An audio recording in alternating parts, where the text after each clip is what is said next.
We are here at Telangana's Integrated Command and Control Center, the first one of its kind in the country. And as you can see, the building atop that is a chopper. So what you see in the Hollywood movies, now in real life, I have with me Hyderabad Police Commissioner, Mr. C.V. Anand. This looks like straight out of one NYPD or something. You have a chopper that can actually take off your building. Yeah, the entire this entire structure has 5 towers. That is actually Tower A, which houses the Hyderabad City Police Commissionerate, and it is designed in such a way that this entire thing is a disaster management center, and following disaster management consultations, if the team has to take off from this place, then there's a helipad ready. So you're actually planning to do that even for Ganesh Chaturthi. That is a huge event, of course, for Hyderabad, and a huge security concern as well. Yes, that's a huge festival, and the immersion is a huge process. So this time, the Miladun Nabi festival also has come simultaneously. Of course, the Muslim elders have agreed to put it off till 1st of next month. But still, every year we take a round in the helicopter to study the various places at which the procession is and how it is moving. So we plan to do it from this place this year. Okay. Hyderabad is perhaps one of the cities with the maximum surveillance anywhere in the world. Yes. I mean, we do understand among the top 10, certainly Hyderabad is figuring. No, it is, I think, the top.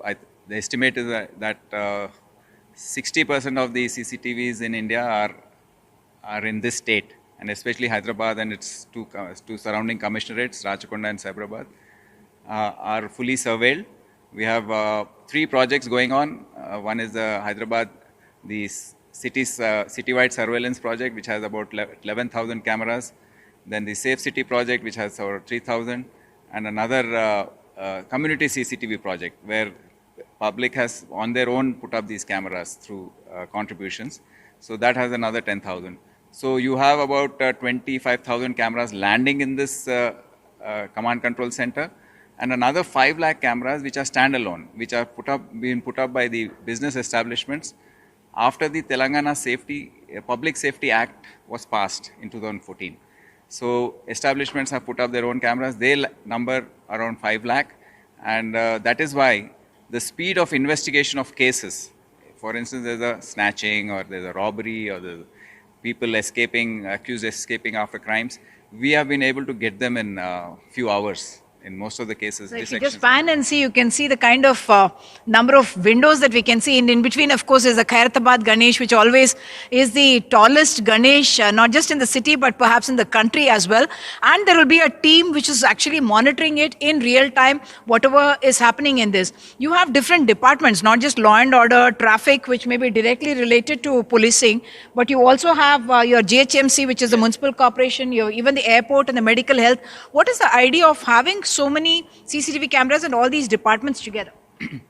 This entire, the concept is that it is a multi-agency operation center. This is not just for the police, it is for the entire government.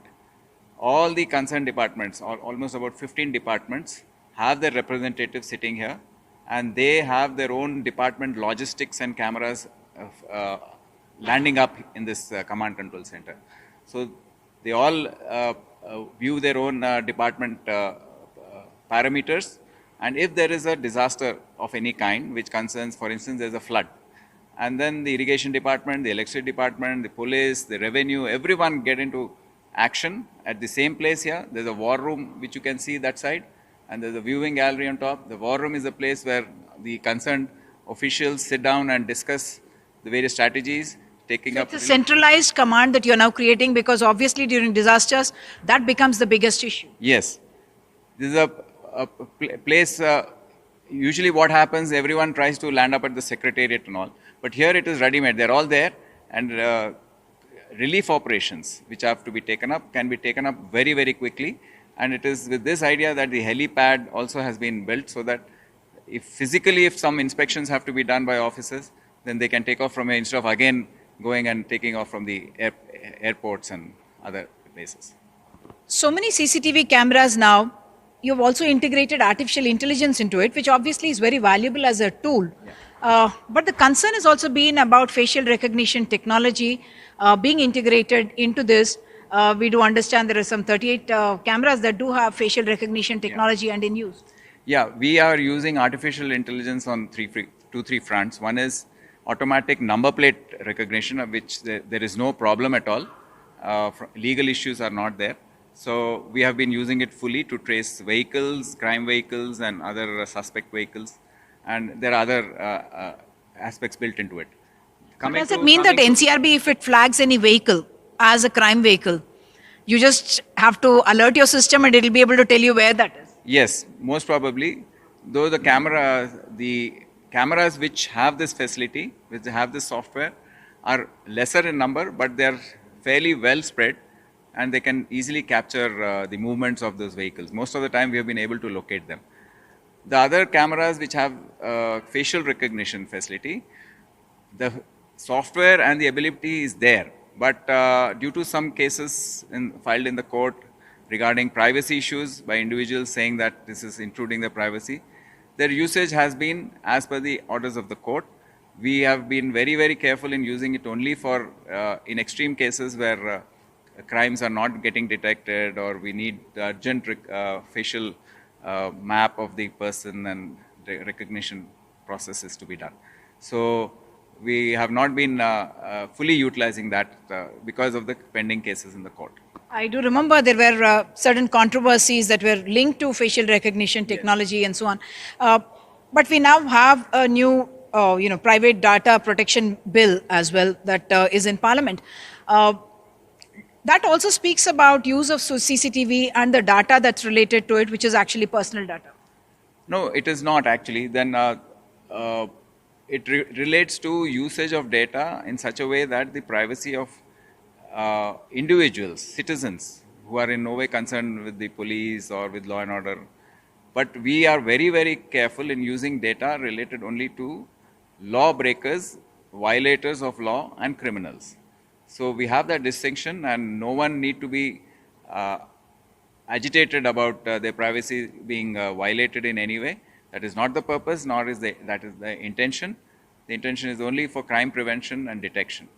Crime solving, yes, CCTV is very useful, but is there really evidence to show that it is helpful in crime prevention as well?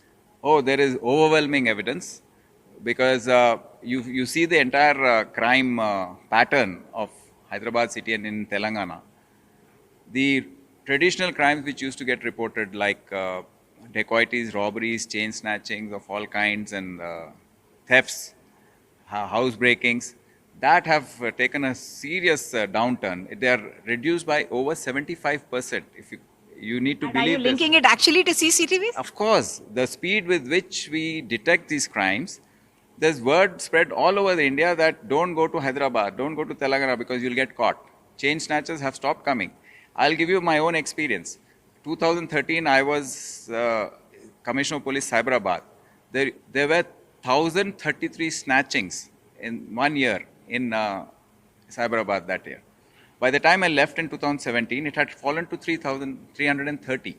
Now it is below 100 in the Hyderabad Commissionerate. Here it is hardly 28 last year. So what has increased is cybercrime. Those FIRs, that type of crime has taken as,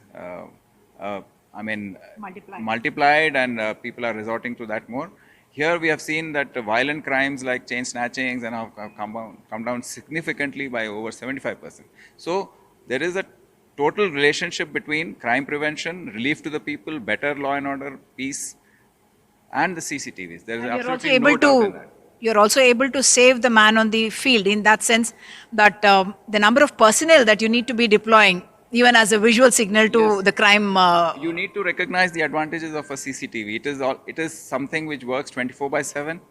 It does the work of maybe 10, 15 constables, officers, maybe 100. We don't know how they function, pan out.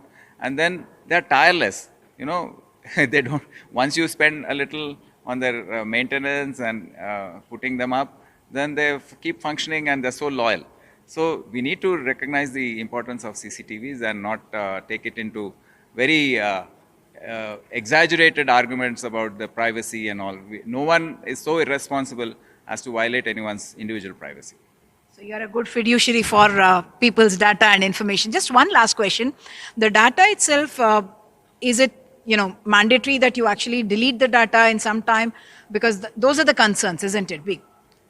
Data is stored for a few days, by these cameras, and then automatically they get overwritten.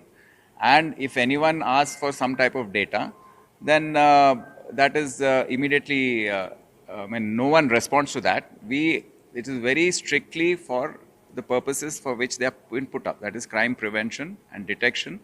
And there are several cases. For instance, in Nilofer Hospital the other day, one woman had just taken away the kid of another lady in the hospital. And it is with these CCTVs we traced her within a day to a far-off place in the state, and brought back the kid and handed the child over to the actual mother.